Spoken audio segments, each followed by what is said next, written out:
All right, not sure if we're live yet. Just a moment, friends.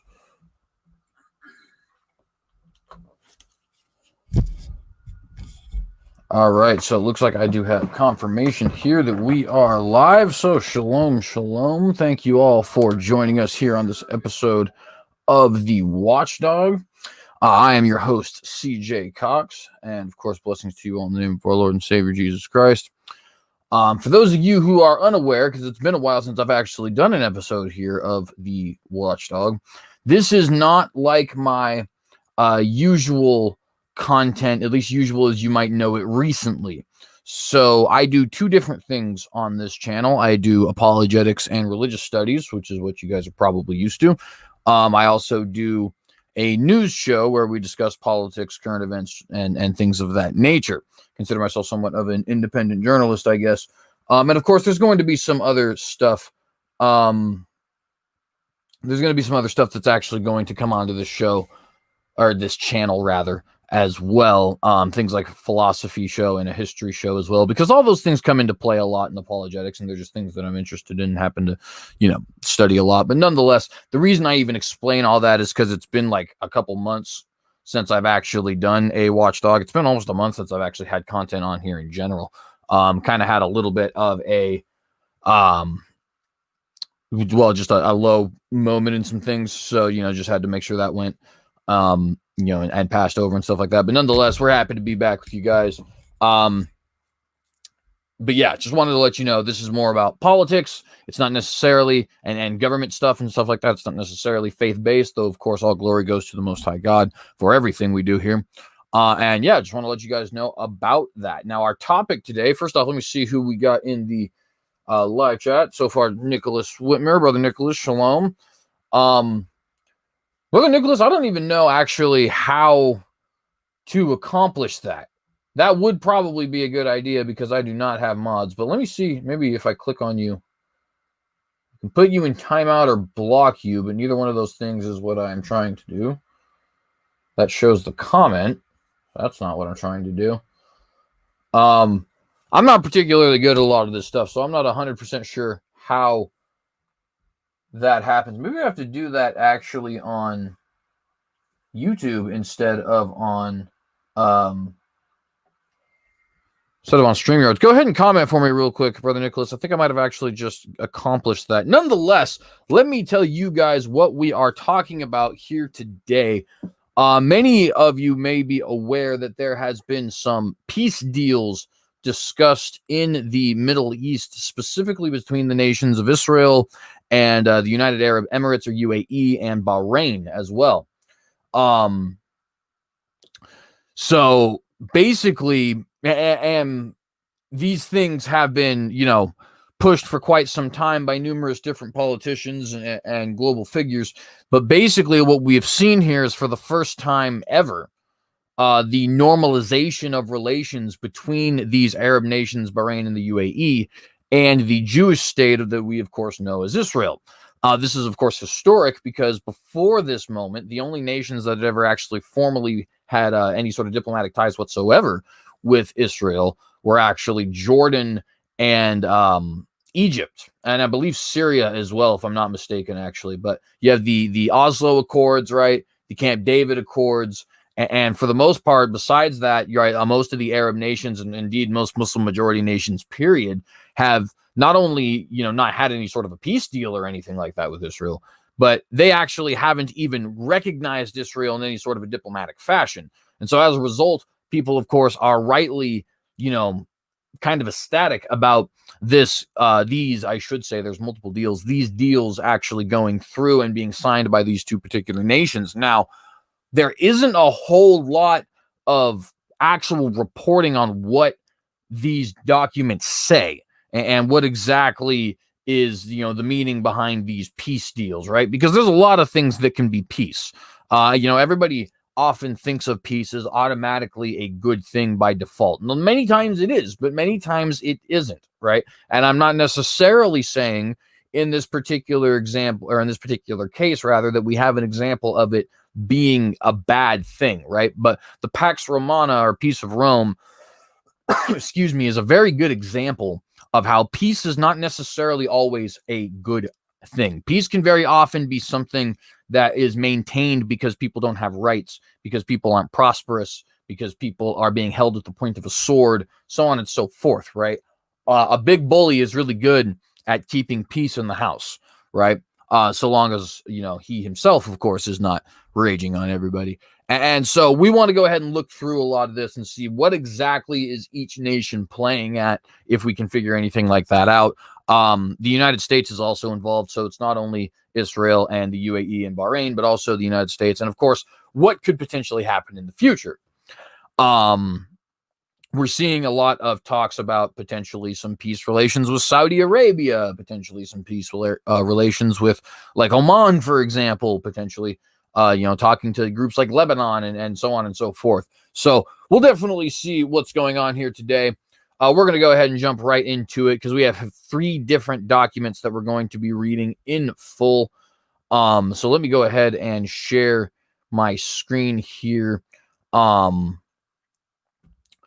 Just a moment. Now, interestingly enough, I want to give some background on these particular documents, right? So first things first, these documents come after Trump's and Trump and Kushner's, I should say, Jared Kushner helped him with this, Israel-Palestinian Mideast peace plan, right? Now, that plan was very similar to a pre-existing 1999 peace plan put forward by Shimon Peres, 95 peace plan put forward by Shimon Peres and the Pope at the time, who I believe was John Paul II.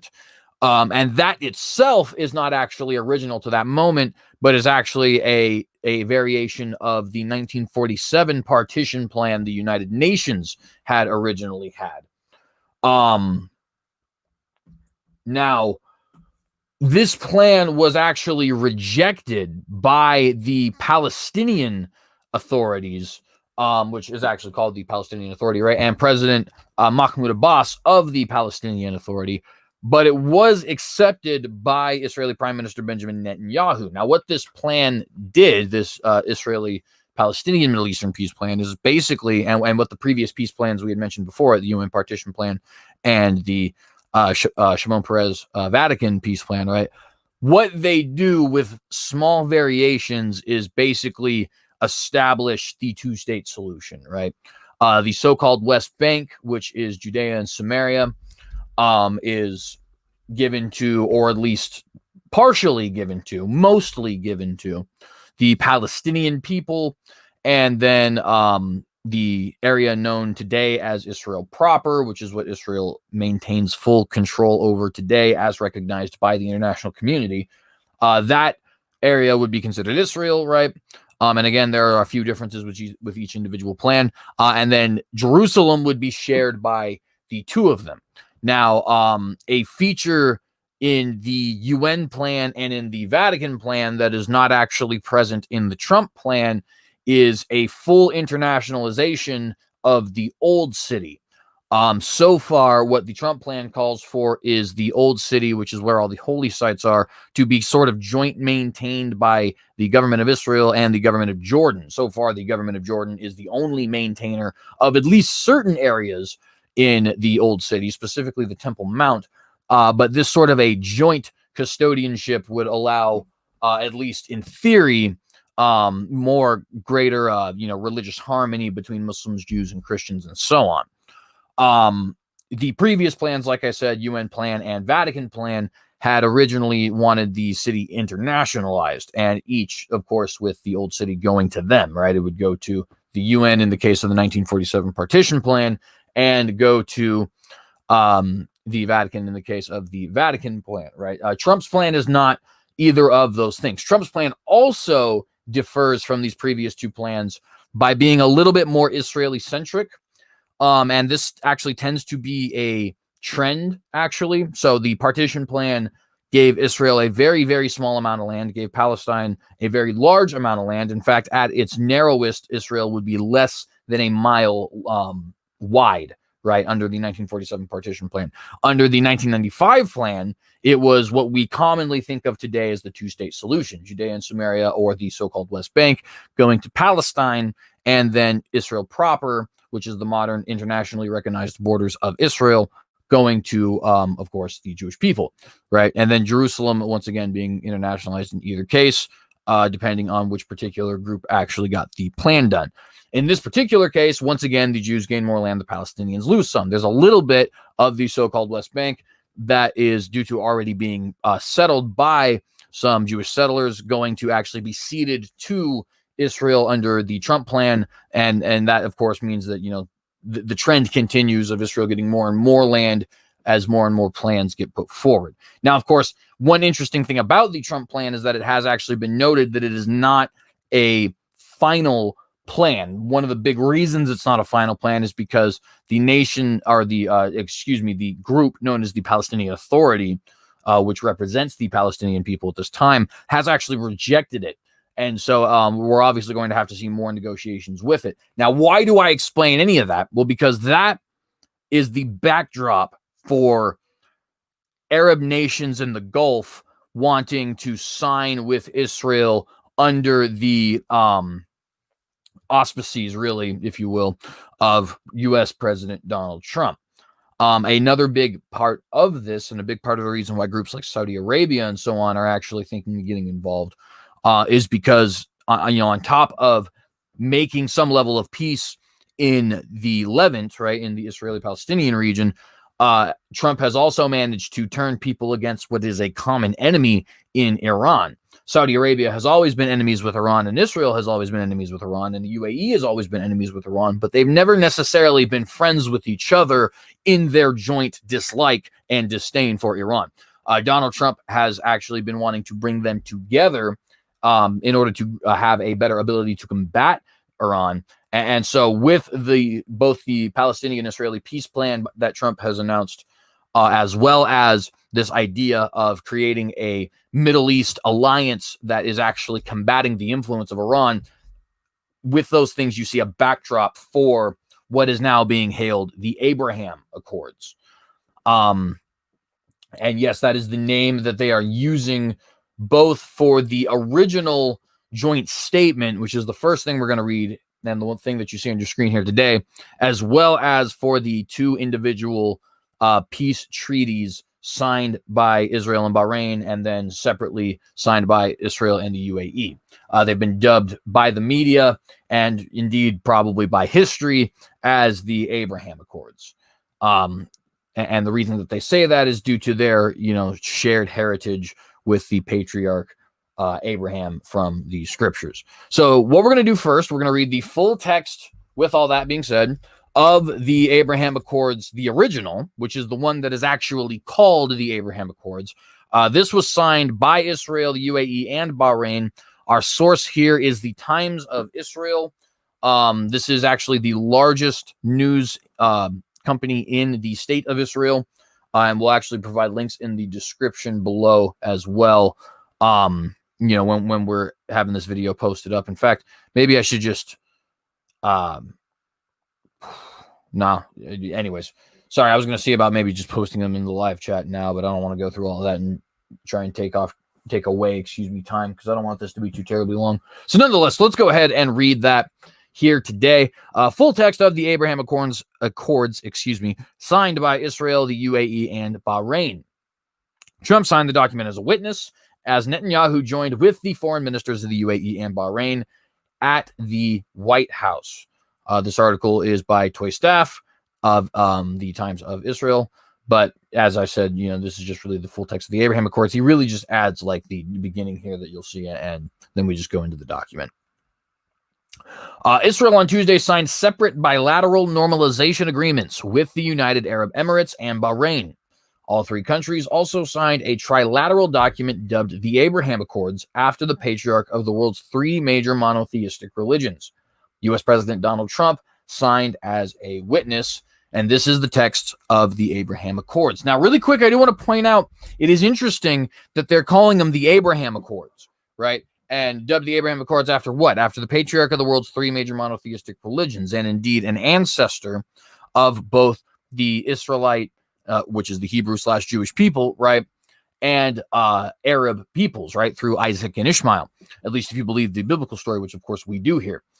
And it's interesting that they're actually deciding to use his name to so-call their peace treaty here. It's almost as if they're kind of hinting towards some greater level of global cooperation and what I would term and what is commonly termed as ecumenism, right?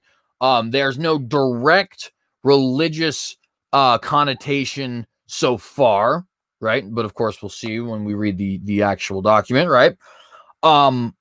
But you can kind of see this idea of not only bringing together these two combating cultures, but also bringing together these two combating worldviews and two combating religions, right? Under the guise of, well, we're all Abrahamic, we have a shared patriarch, we have a shared ancestor. And I just think that's interesting and something that's worthy of note. The Abraham Accords Declaration. So this is where we start getting into the document itself. We, the undersigned, recognize the importance of maintaining and strengthening peace in the Middle East and around the world, based on mutual understanding and coexistence, as well as respect for human dignity and freedom, including religious freedom. We encourage efforts to promote interfaith and intercultural dialogue to advance a culture of peace among the three Abrahamic religions and all humanity. Man, that didn't take very long, did it? Let's read that one more time. We encourage efforts to promote interfaith and intercultural dialogue to advance a culture of peace among the three Abrahamic religions and all humanity. So this document, because remember, we are actually reading the document itself. And by the way, the article here does provide you a link to read the document off of the government website itself, just in case you don't believe the Times of Israel. But nonetheless, what we are seeing here is that this is not only, like we kind of could have deduced just from the name Abraham, this is not only an international peace treaty, but it is an attempt to, quote, promote interfaith and intercultural dialogue. This is an attempt at ecumenism and globalism. That's what it is, globalism, right? It's not just a peace treaty. It's a treaty to push people further towards globalism. We believe we believe that the best way to address challenges is through cooperation and dialogue, and that developing friendly relations among states advances the interests of lasting peace in the Middle East and around the world. We seek tolerance and respect for every person in order to make this world a place where we can all enjoy a life of dignity and hope, no matter their race, faith, or ethnicity. We support science, art, medicine, and commerce to inspire humankind, maximize human potential, and bring nations closer together. We seek to end radicalization and conflict to provide all children a better future. We pursue a vision of peace, security, and prosperity in the Middle East and around the world. In this spirit, we warmly welcome and are encouraged by the progress already made in establishing diplomatic relations between Israel and its neighbors in the region under the principles of the Abraham Accords. We are encouraged by the ongoing efforts to consolidate and expand such friendly relations based on shared interests and a shared commitment to a better future. And like I said, here is the actual document itself, in case you don't want to just take the word of the Times of Israel. So that's the first document. That's the document signed by all three nations, Bahrain, UAE, and Israel. You can already see right off of the bat here that there is a hint of globalism here, that there is a definite dose of what we would term ecumenism, right? Or the bringing together of different religions. Interfaith is technically the better term, because ecumenism actually only refers to inter-Christian dialogue, so like the Orthodox Church and the Catholic Church and so on. But nonetheless, you see, right, that there is this heavy dose of interfaith dialogue, quote unquote, and of globalism in these Abraham Accords. And like I said, the name Abraham by itself should kind of give us an idea of that, right? Because using Abraham is, an attempt at making some sort of a not only cultural peace, but also religious peace between Islam and Judaism.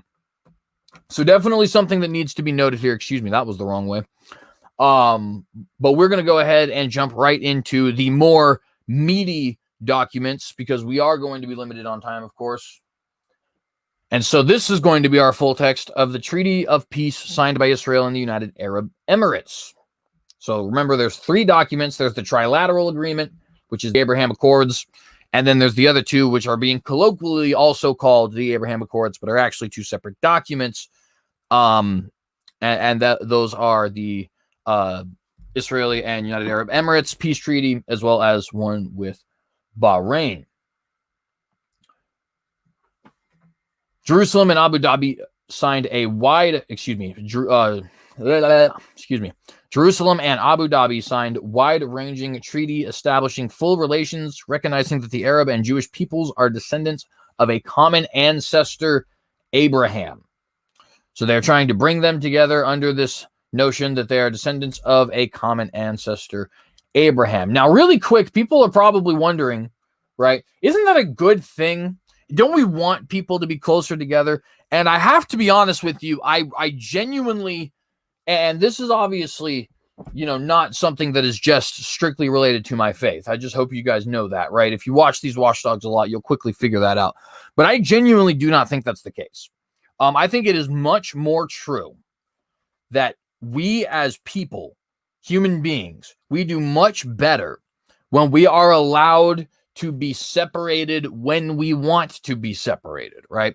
There's no problem with having a United States of America that is a melting pot.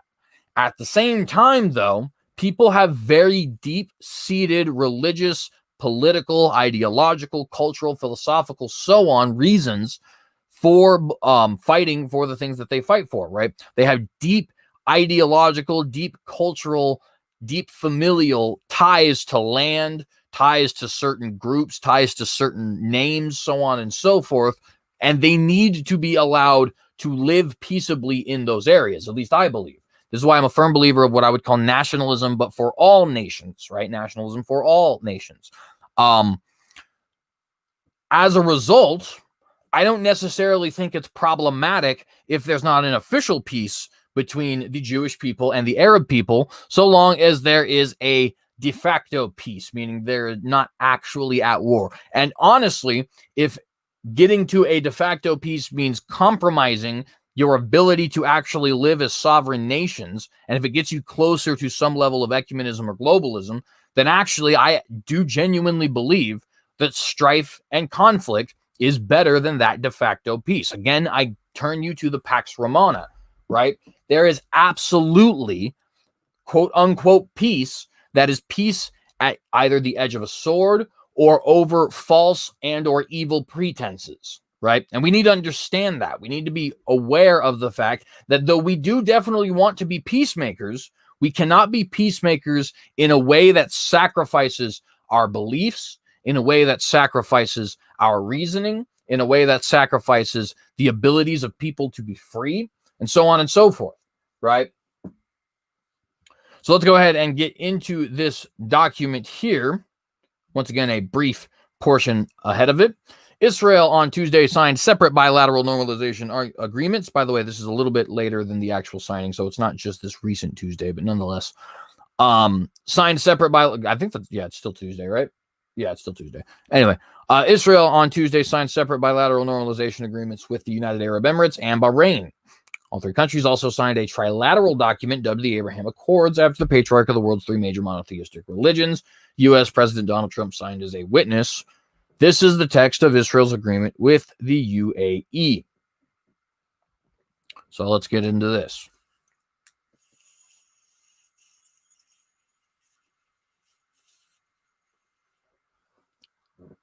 All right. Treaty of Peace, Diplomatic Relations, and Full Normalization between the United Arab Emirates and the State of Israel.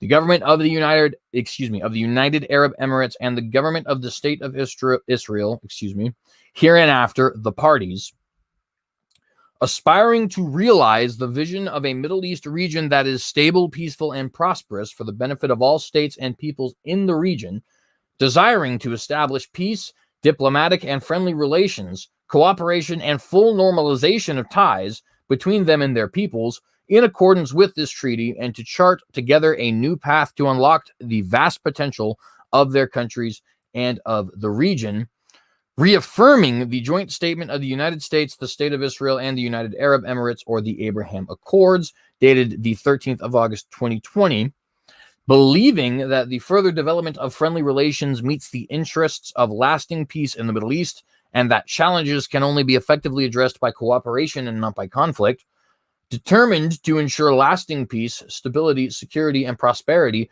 for both their states, and to develop and enhance their dynamic and innovative economies, reaffirming their shared commitment to normalize relations and promote stability through diplomatic engagement, increased economic cooperation, and other close coordination, reaffirming also their shared belief that the establishment of peace and full normalization between them can help transform the Middle East by spurring economic growth, enhancing technological innovation, and forging closer people to people, relations.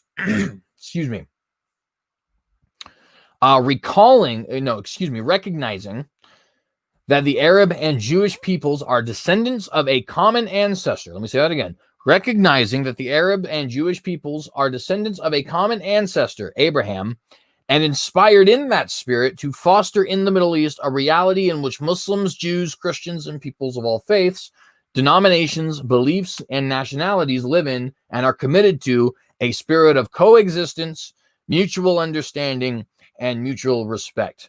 Now tell me, those of you who have been keeping up with this sort of thing for quite some time, are those not buzzwords that seem to indicate some greater level of globalism?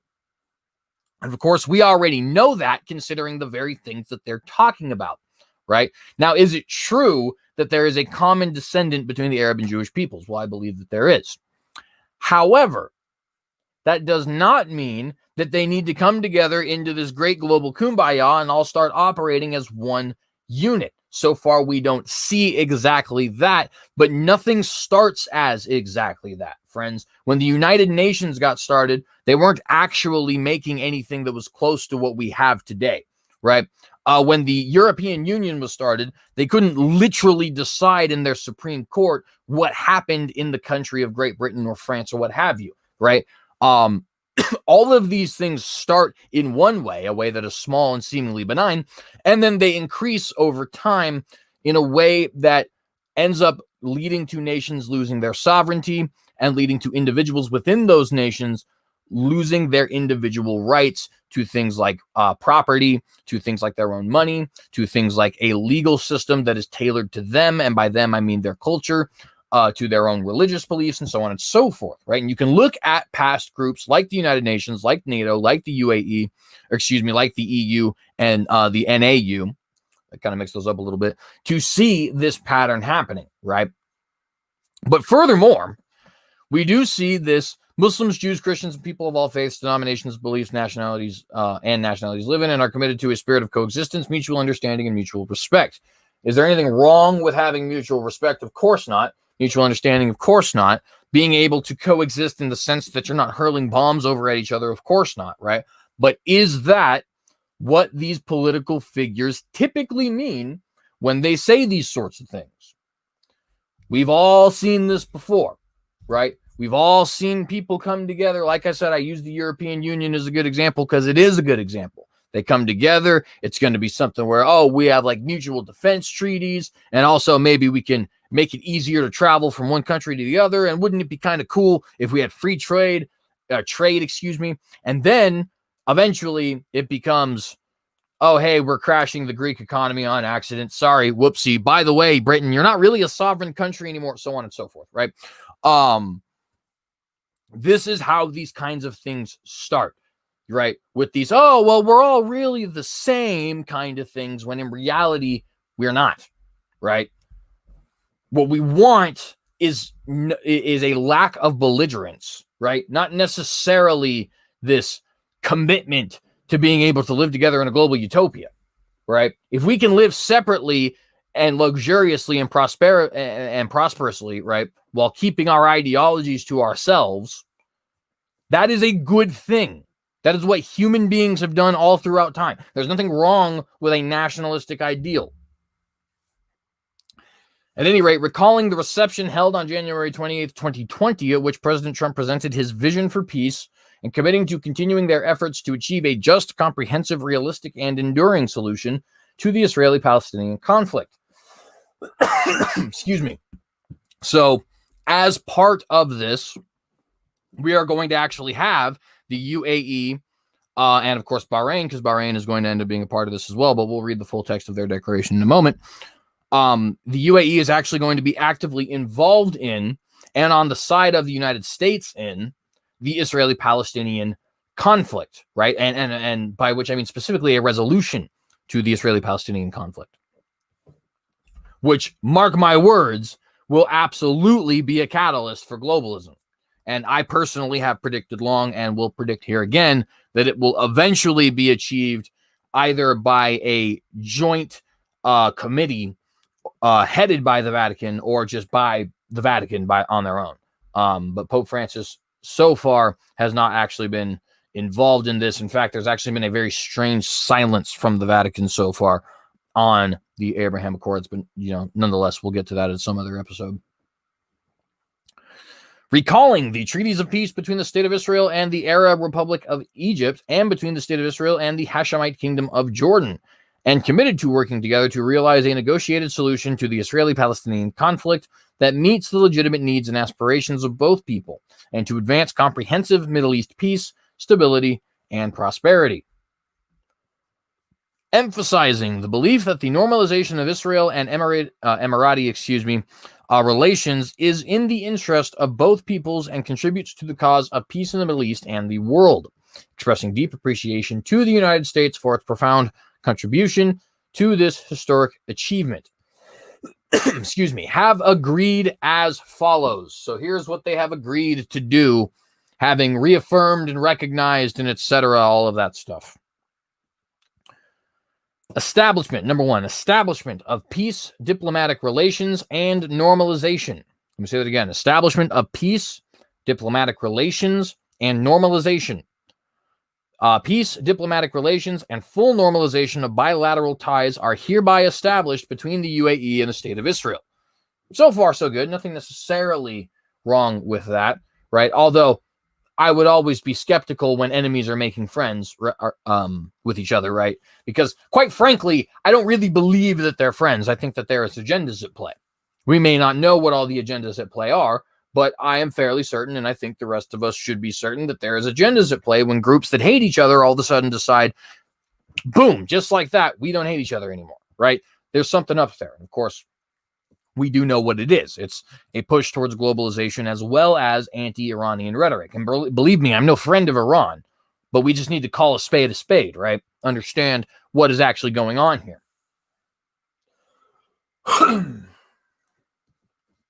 Excuse me. General principles. The parties shall be guided in their relations, and this is important. You guys pay attention here, right? The parties shall be guided in their relations by the provisions of the Charter of the United Nations and the principle of international law governing relations among states. Say that one more time. The parties shall be guided in their relations by the provisions of the Charter of the United States and the principle of international law governing relations among states. So the Charter of the United Nations, I said the United States twice. The Charter of the United Nations and the principle of international law governing relations among states. So they shall be guided in their relations by the UN. The UN is now involved, right? So they're getting all these other nations that aren't involved in the Israeli-Palestinian conflict involved in the Israeli-Palestinian conflict. And then they're also getting international organizations whose explicit goal is a globalism, right? A version of some form of globalism, whose explicit goal is that, and getting them directly involved and saying that they're indeed going to be the guide for how these parties are going forward with their establishment of peace, diplomatic relations, and normalization. Tell me that that's not interesting. I personally think it is. Maybe it's a nothing burger, but I personally think it's very interesting. I completely agree, Brother Nicholas. The Vatican needs to decide their plan before they are willing to respond. You know what? Here, I need to figure out how you do the whole thing where you highlight a comment. 1 second here. Yeah, there we go. Put that forward so everybody can see that. I completely agree with that.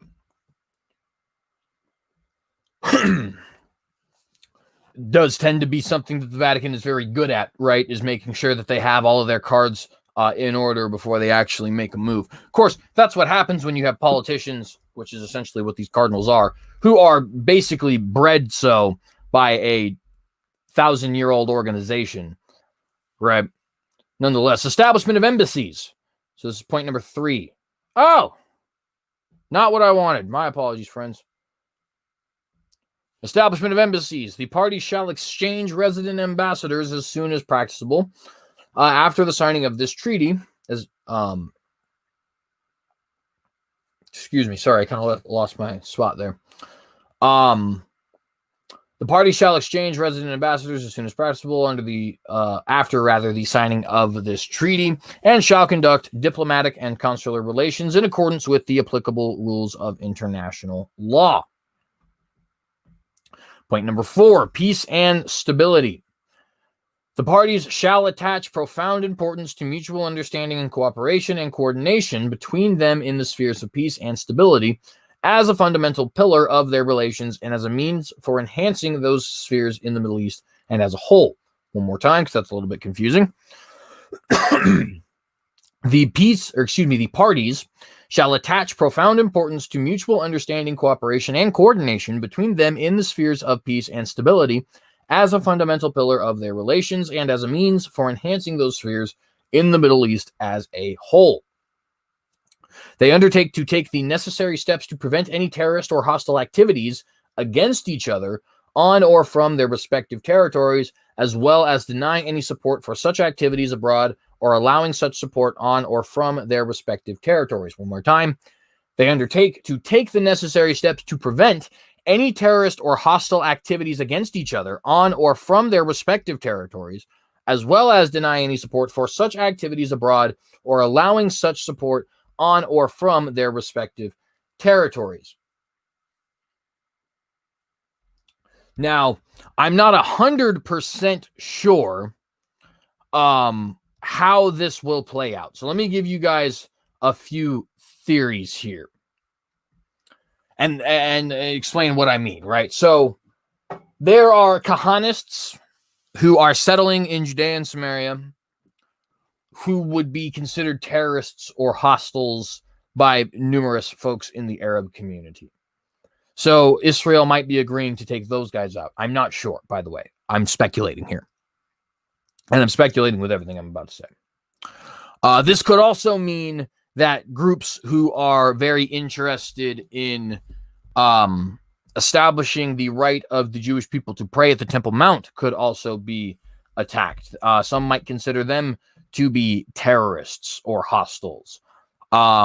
That will be incredibly interesting considering the fact that the leader of the Temple Mount movement, i.e. Yehuda Glick, who's actually an American rabbi, by the way, but he immigrated to Israel and is now a member of the Knesset there. He has actually decided he's going to run for president of Israel. So, not exactly sure how all of that will work out. We'll see what happens. This could also mean some particularly negative things for Hamas. Hamas, of course, being a Palestinian group that is Islamist in nature, fighting not only for Palestinian nationalism, but also fighting for an Islamic state in the region that is known today as Israel. And there's a couple other things that this could potentially mean also. We could maybe see a Emirati purge, similar to the Saudi purge we saw a couple of years ago, where groups that had ties or alleged ties to certain terrorist organizations like ISIS or Al-Qaeda or other Salafi groups, right, might end up being purged from the government. Who knows? We could potentially see, some level of attack against groups that aren't necessarily a part of Israel or the UAE, but seem to be related to all these conflicts, like Kurdish groups and Aramaic groups or Syriac groups, whatever you decide to call them, and Yazidis, right, and so on and so forth. Who knows? Who knows, right? There's a lot of ways we could speculate here. I do think it's interesting, though. And, the speculation is definitely worthy of having. See what happens, right? See if there's anything that we can potentially point out today, right?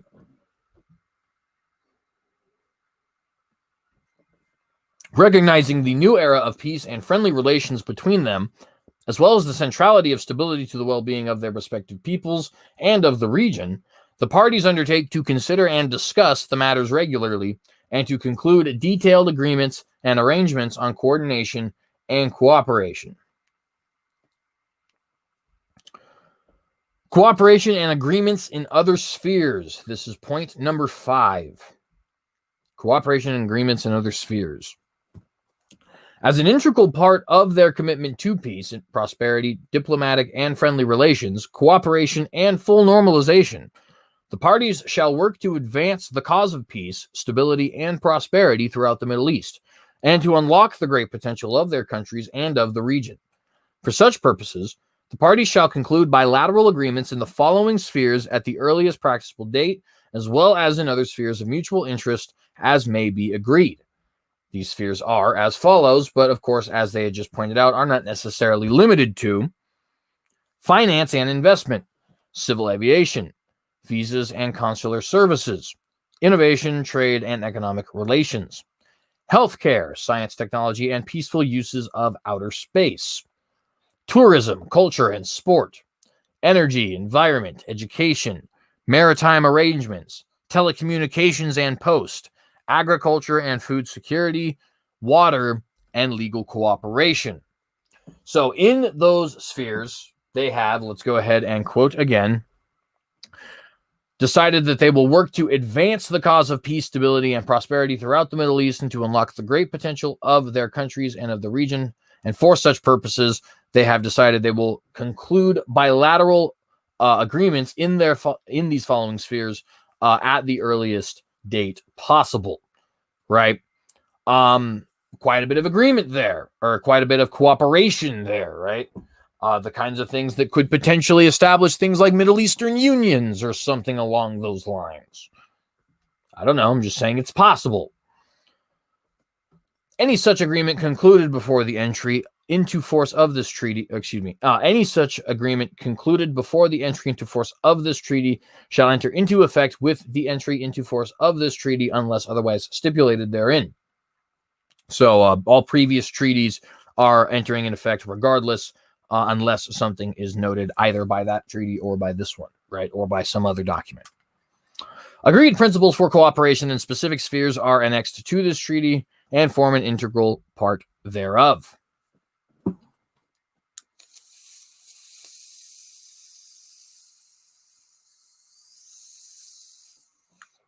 So point number 6, mutual understanding and coexistence. Excuse me. Mutual understanding and coexistence.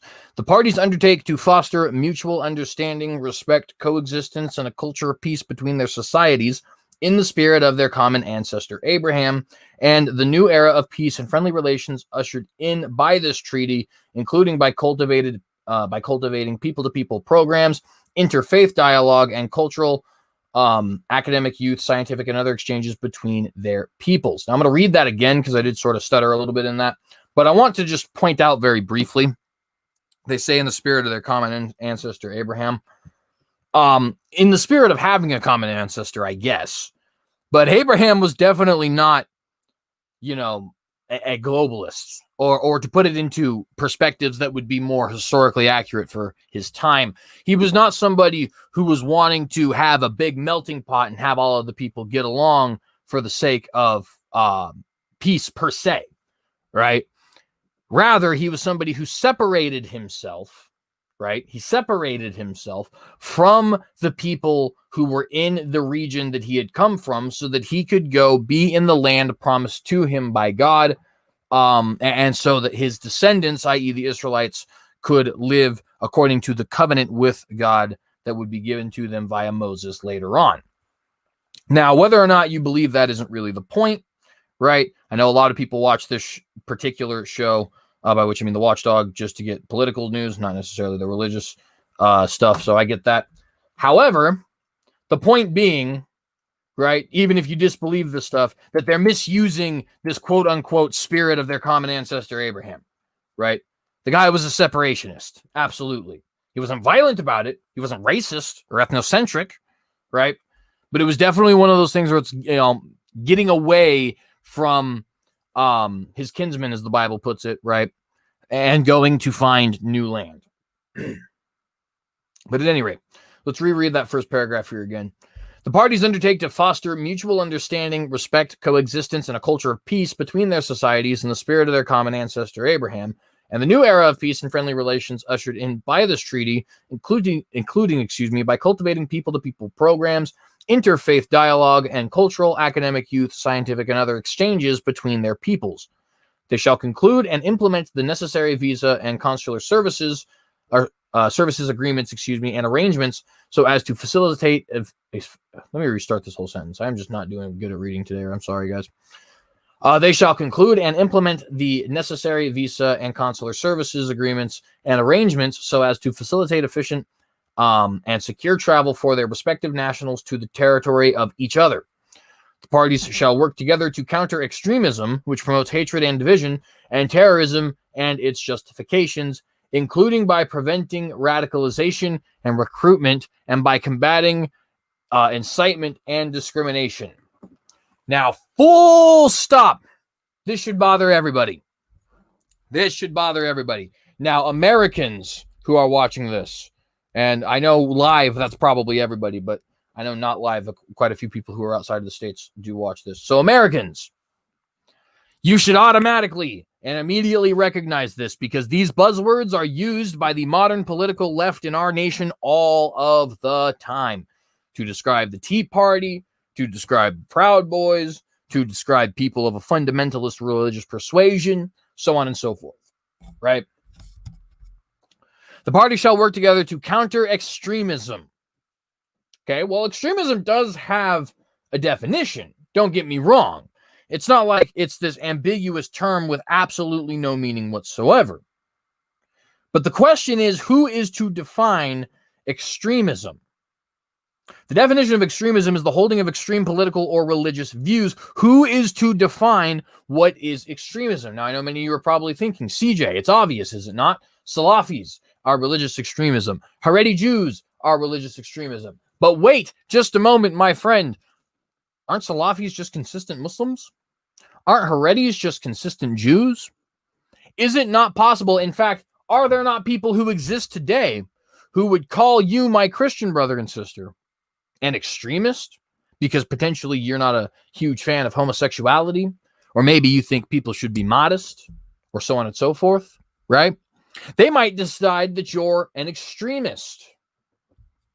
And notice what they themselves in this document point out. They don't say which promotes violence. They don't say which promotes intimidation necessarily or anything like that. They don't say that which endorses or supports or fans the flames of or something along those lines, right? Endorses, whatever, right?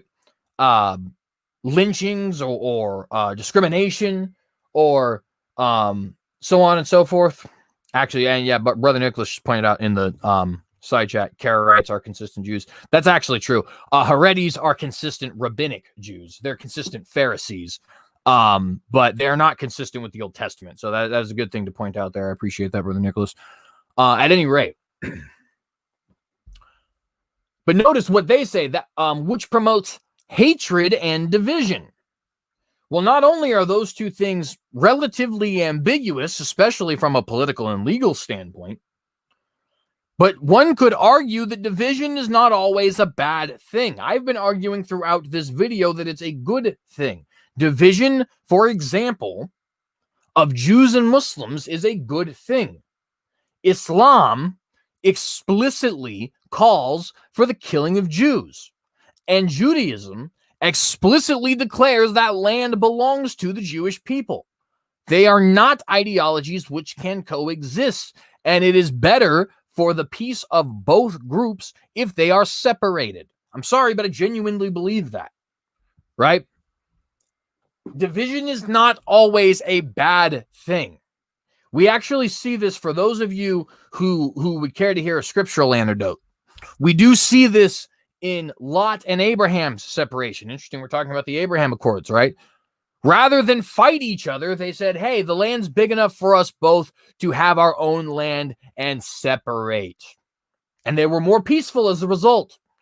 And they lived with friendly relations towards one another.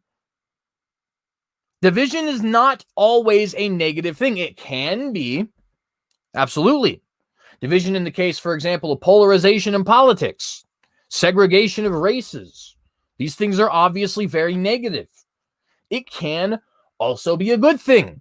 There's nothing wrong with me living up here in Idaho and having a conservative political culture influenced by my Christianity and people like me, or the Mormonism of people who are around here, right? So on and so forth. And what we're seeing here, right? And like I said, you should recognize these buzzwords. Many of my European brethren, you should recognize these buzzwords also, right? When people start going after things like quote unquote hatred and division, these ambiguous terms, extremism, right, that aren't properly defined at all. They're not properly defined as somebody who actively goes to seek to cause other people harm, like, for example, the United States did in Brandenburg versus Ohio, right? But rather they just say, we're going to combat extremism, this general colloquial term. And of course, what's the big thing about a colloquial term? It changes with whatever the society decides.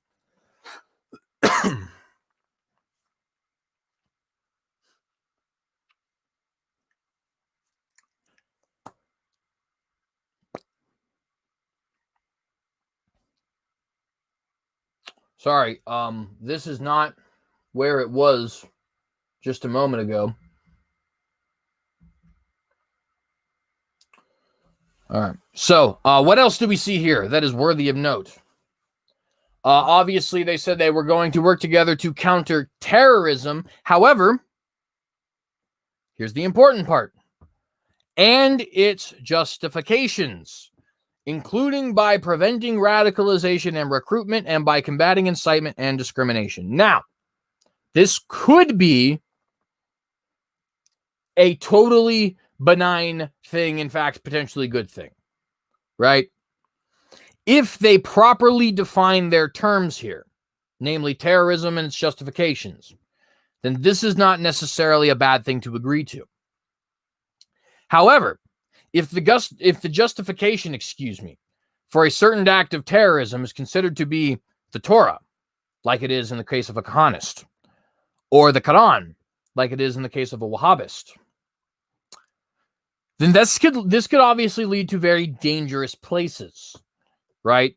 Countering these justifications, especially if you believe, like I do, that sometimes these groups are actually more consistent. Like I had already pointed out, I think a Salafi or Wahhabi Muslim, because they're really interchangeable terms, I think that is the most consistent Muslim, right? I'm not a Muslim, so maybe I'm just not allowed to speak on this, but I've done quite a bit of studying on Islam, and from what I can deduce, fundamentalist Islam, as we know it today, is the only consistent form of Islam, right? Jihadists are just doing what their God commands of them. And to a certain extent, I even commend them for actually being, legit about their faith. Although I think that their faith is straight from the pits of Satan. But I digress. Going after people's justifications for terrorism can be tricky, is the point I want to make out there. And preventing radicalization and recruitment, well, what exactly does that mean? See, in the United States, once again, I reference Brandenburg versus Ohio 1969 Supreme Court case. In the United States, you actually can recruit for groups which are considered to be less than desirable. For example, the Ku Klux Klan, or the Black Panthers, or Antifa, and this may come as a shock to you, but Islamic terrorist organizations. Brandenburg versus Ohio basically states, and I'm paraphrasing a little bit, but that so long as you do not actively and directly endorse immediate violence against a specific person, place, or thing, you are not actually going to be held accountable for what you say, right? This is the reason why you can endorse bombing another nation or support a revolutionary group in Yemen or something along those lines, right? The reason that's legal, the reason why it's legal also to support groups like Antifa or the Proud Boys or what have you, right, is because Brandenburg versus Ohio stated that you have to actively incite direct violence in order to be considered overstepping the bounds of your freedom of speech, right? There's a reason for that, right? And it does allow people like the Westboro Baptist Church and so on to continue to preach what they preach, but they're not harming anyone, and they should be allowed to preach what they preach. Controversial opinion, you have the right, legally speaking, constitutionally speaking, to hate people. Okay? I know that that isn't something that we'd like to actually agree on here, but if you truly believe the Constitution is a good political document, which I do, then yes, you have that right. Now, you may not have that right due to your religious faith. For example, I, as a Christian, do not have the right to hate somebody. Christ forbids it, right? But if I wanted to hate somebody, legally speaking, I should have that right.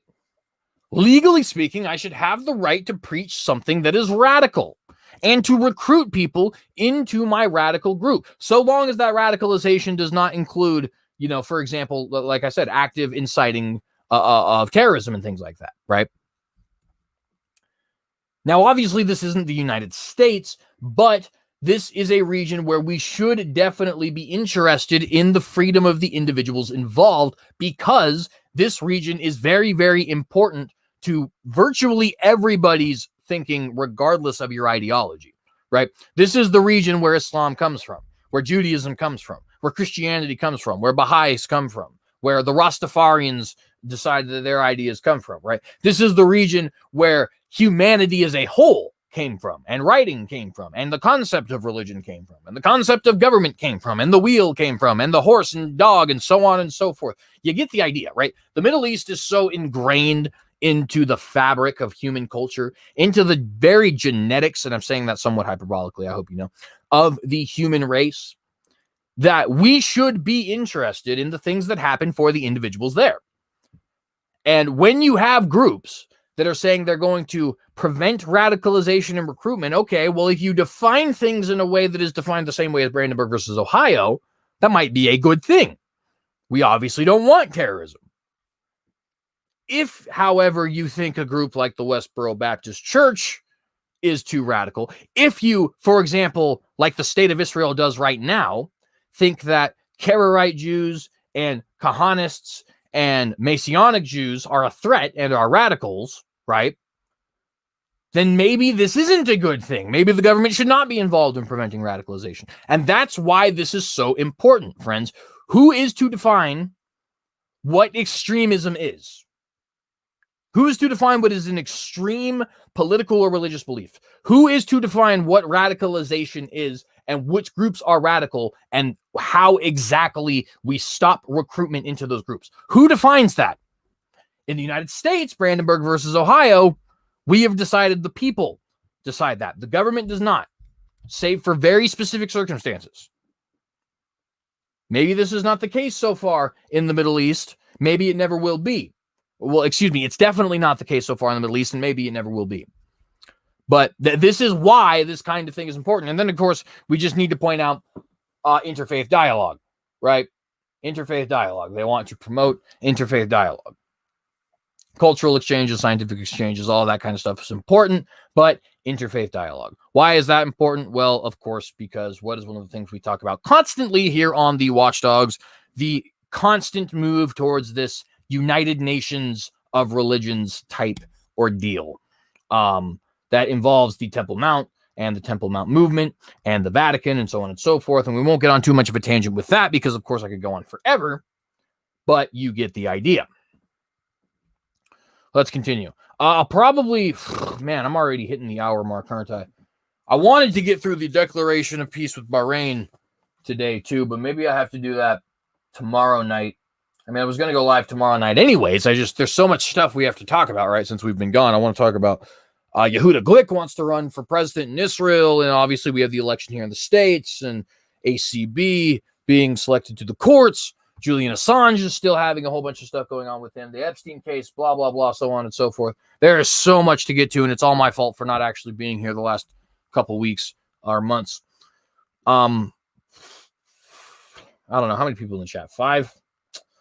maybe I'll split this into two. We'll finish this document, and I'll do the other one tomorrow. I'm actually going to be on, speaking of Brother Nicholas in the chat, I'm actually going to be on his show again to return to our rabbit holes tomorrow.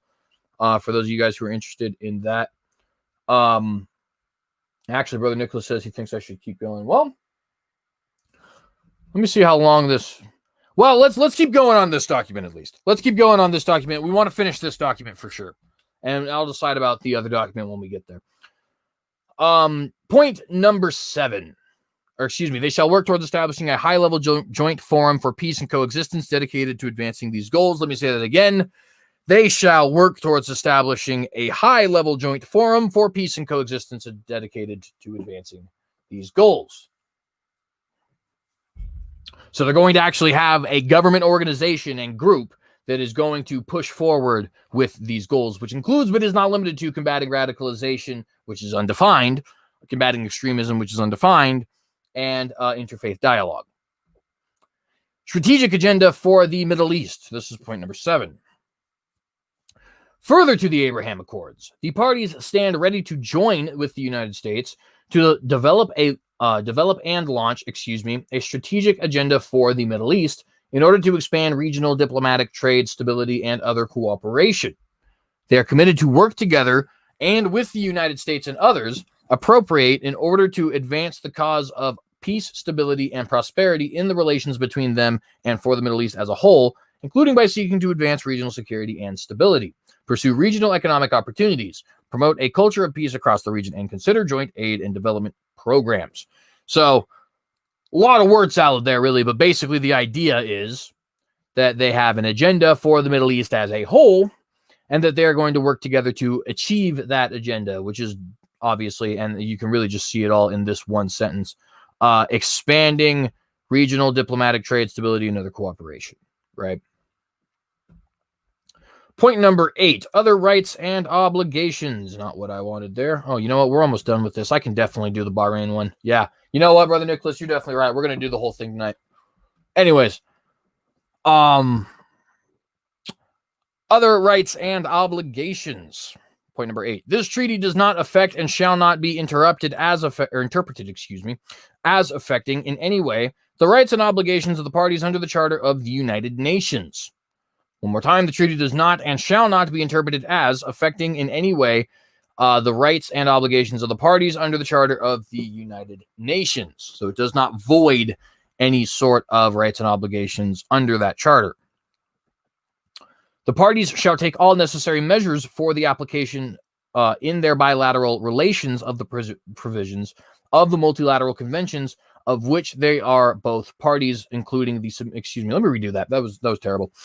The parties shall take all necessary measures for the application in their bilateral relations of the provisions of the multilateral conventions of which they are both parties, including the submission of appropriate notification to the dispositories, of such conventions. Point number 8. And shalom to Iger Television and Brother Gavin Herleman. Did not notice you two there in the chat. I am glad to have you guys here with us. Number 9, respect for obligations. The parties undertake to fulfill in good faith their obligations under this treaty without regard to action or inaction of any other party and independently of any instrument inconsistent with this treaty. For the purposes of this paragraph, each party represents to the other that in its opinion and interpretation, there is no inconsistency between their existing treaty obligations and this treaty. The parties undertake not to enter into any obligation in conflict with this treaty. Subject to Article 103 of the Charter of the United Nations, in the event of conflict between the obligations of the parties under the present treaty and any of the other obligations, the obligations under this treaty shall be binding and implemented. So if there's a contradiction between this treaty and another treaty, then this treaty is going to take precedent, right? The parties further undertake to adopt any legislation. Let me do that one more time. I actually said that correctly, but I just kind of stopped there for a minute. The parties further undertake to adopt any legislation or other internal legal procedure necessary to order or to implement this treaty and to repeal any national legislation or official publications inconsistent with this treaty. So they will repeal any national legislation or official publications inconsistent with this treaty. So that's pretty important, right? That's obviously a very big change for both of these nations. And they will, like they said, undertake to adopt any legislation to other internal legal procedure necessary in order to implement this treaty. Point number 10, ratification and entry into force. This treaty shall be ratified by both parties as soon as practicable in conformity with their respective national procedures and will enter into force following the exchange of instruments of ratification. Point number 11, settlements of disputes. Oh, come on. Sorry, it keeps just spontaneously loading on me for no reason and then reloading. I don't understand why it does that. But whatever.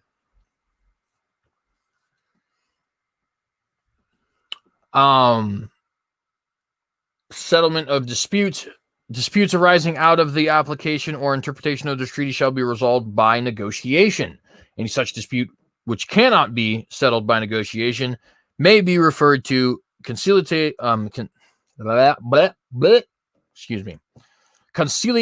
or arbitration, subject to agreement of the parties. Registration. This treaty shall be transmitted to the General Secretary of the United Nations. One more time. This treaty shall be transmitted to the General Secretary of the United Nations, who's a Catholic, by the way, for registration in accordance with the provision of Article 102 of the Charter of the United Nations. Because, you see, nations can't be just sovereign nations on their own. They need the permission and go-ahead of the United Nations. I mean, we're already living in a globalist world, aren't we? At any rate, done at Washington, D.C. this day, which was Elul 26th on the Jewish calendar, 5780. Muharram 27th, 1442 on the Muslim calendar, and September 15th, 2020 on the English calendar. It was done in Hebrew, Arabic, and English, all texts being equally authentic. In case of divergence of interpretation, English text shall prevail, as is standard. And of course, you got the document right here for you, at least one page of it. All right, we're going to go through quickly the Declaration of Peace signed by Israel and Bahrain, namely because a lot of it is a lot of the same information, but we want to go over it so we can point out some of the peculiarities and just so you guys have a proper understanding of what exactly the document says.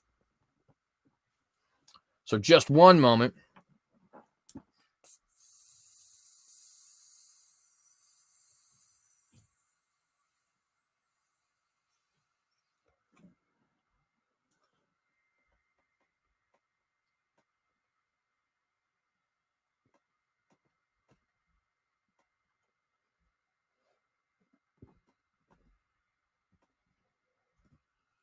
So, full text of the Declaration of Peace signed by Israel and Bahrain. Excuse me. Netanyahu and King Hamad commit to establishing diplomatic relations and to seeking a just, comprehensive, and enduring resolution of the Israeli-Palestinian conflict. That's not what I wanted.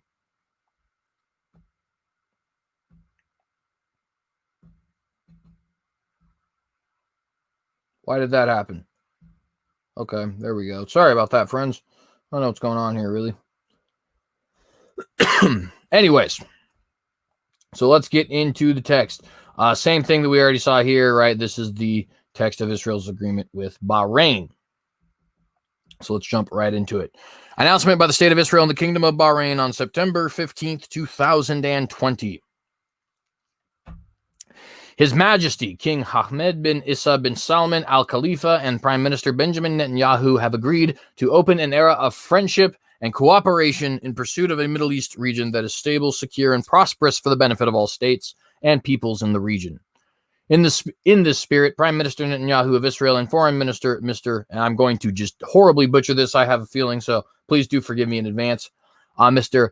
Abdulatif Al-Zayani met in Zayani, whatever, met in Washington today at the invitation of President Donald J. Trump of the United States of America to endorse the principles of the Abraham Accords and to commence a new chapter of peace.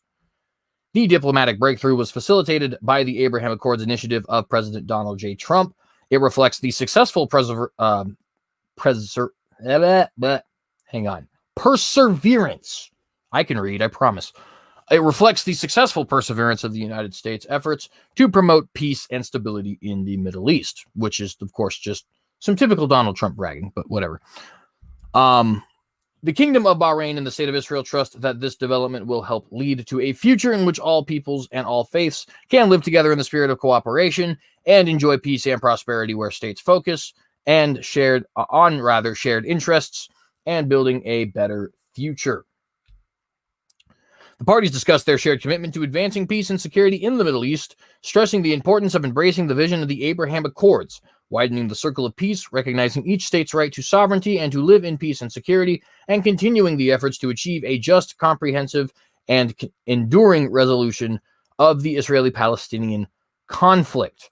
This was a really good idea to just go through and power through and read this, because this is actually a really short document also. In their meeting, Prime Minister, I already read that part, excuse me. No, I didn't. Sorry.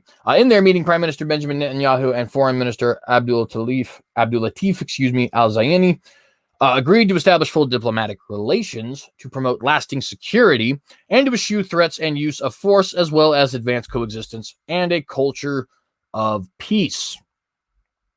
In this spirit, they have today approved a series of steps initiating this new chapter in their relations.